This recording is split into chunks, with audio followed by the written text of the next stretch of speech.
ABC 3340 News starts now with the Weather Authority. And first at 4, more severe weather on the horizon. Another round of strong storms set to strike tomorrow evening. The new and next weather maker comes as communities are still picking up the pieces from the weekend's destructive weather. We have live team coverage from Vestavia Hills, Birmingham, and Tuscaloosa County. And we'll get to our reporters in just a moment, but first we want to start with Alabama's chief meteorologist James Spann. And James, walk us through the timing of the next weather maker. Well, no problems tonight, no problems during the day tomorrow. The next concern is tomorrow night.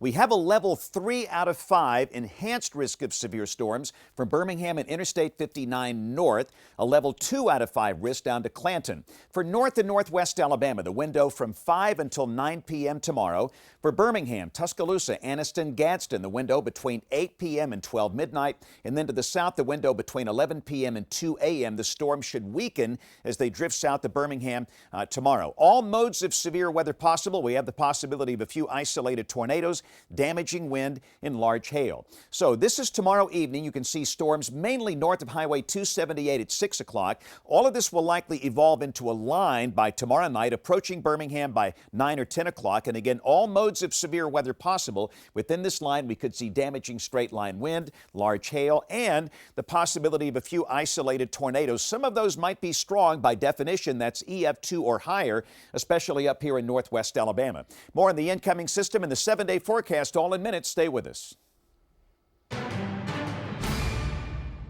And breaking right now, Walker County Schools changing the schedule of its graduation ceremonies for tomorrow because of the expected severe weather. Ceremonies for Curry High School and Oakman High School are now scheduled for 6 p.m.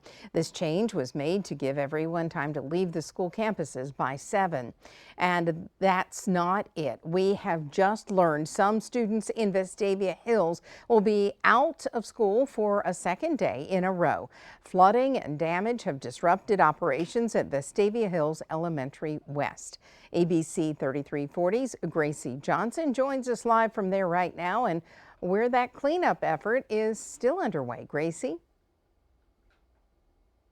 Brenda, I am here along Maryvale Road, which is right outside of Vestavia Hills Elementary West, and you can still see that the signs of the storm are still present here at the road, with the road still blocked, but the destruction is significant enough to not just close schools today, but they'll also remain closed tomorrow as the community continues to recover. Crews have been out here since Monday morning making repairs. This is after floodwaters moved in fast Sunday morning.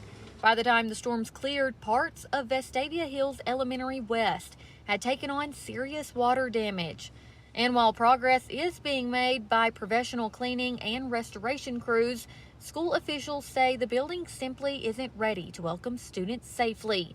That's why Monday's closure has now been extended through Tuesday, May 20th. In addition to the school closure, Maryvale Road, right next to the campus, remains blocked off due to storm damage to the roadway.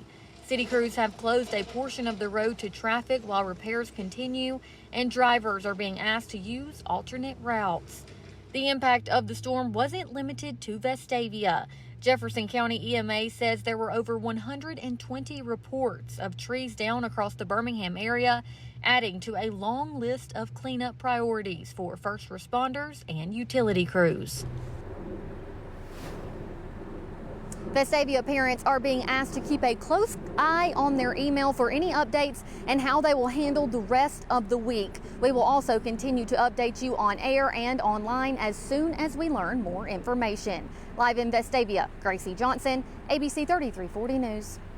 Homeowners are now surveying the damage left behind after the weekend storms. ABC 3340's Erin Wise joins us live in Birmingham near Huffman Academy. And Erin, you met a couple who feel lucky to be alive. Yes, Muriel, they do. That's after a large tree fell into this home right here, right into the bedroom of John and Judy Baggett, who were asleep early Saturday morning. Surrounded by debris, Judy was unable to move until her husband got to her. I'm covered up. I couldn't move. And it was dark, and it was a little eerie. and I was scared to death. I was crying and screaming for him to come get me. And things fell on him too, but he managed to get out from under them. And trying to find that pathway to get back over on my side wasn't easy. Judy described what happened as terrifying, noting it continued to lightning, thunder, and rain even after the tree fell. Thankfully, the pair left the ordeal with only scrapes and bruises. However, the damage to their home is extensive and affecting multiple rooms. The Baggetts have lived in their home since 1977. It is unclear what will happen next. If it has to be replaced, we hope they can do it in a short period of time, but I kind of doubt that. Either that or they'd tear the whole thing down and forget it. So we haven't had a lot of time to think about it because we don't know all the details about what's going to go on.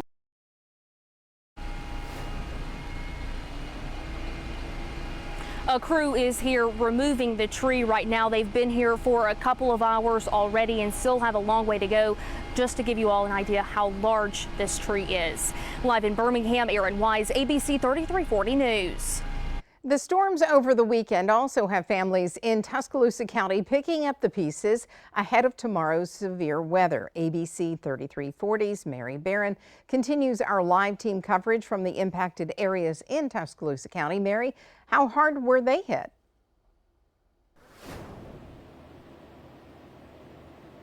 Brenda, here in Tuscaloosa, the impact is undeniable. There have been trees ripped from their roots, some of them crashing into homes, leaving many families to have to face the impact in real time. So yesterday we got, we lost a ton of our trees around here. We were very fortunate as far as the way they fell. We didn't have any structural damage on the house itself. Now my little building out back and all took quite a bit. A busy start to the week for Tuscaloosa County residents, EMA, and Alabama power crews. Multiple homes damaged during Sunday's storm. Power lines ripped down across roadways, sparking concerns and disrupting traffic signals. It's not far from here where it came back on, so we're hoping that maybe later today we'll have it back. More than 3,000 customers were impacted. As of Monday, Alabama Power says there are still 86 customers without power. We've been using our generators to keep our freezer and things like that going. A couple fans inside the house, but it hasn't been too bad. I mean, we definitely may be in a lot better than June and July and things like that, so very fortunate there. Dana Wade lives in North Tuscaloosa County. She says the majority of the damage impacted her mother's adjacent shop. We think the houses are okay, but it got her shop and then my husband's shop down here. But we think both houses are okay this time. Wade tells me her family just finished replacing their roofs from the storm damage back in March of this year.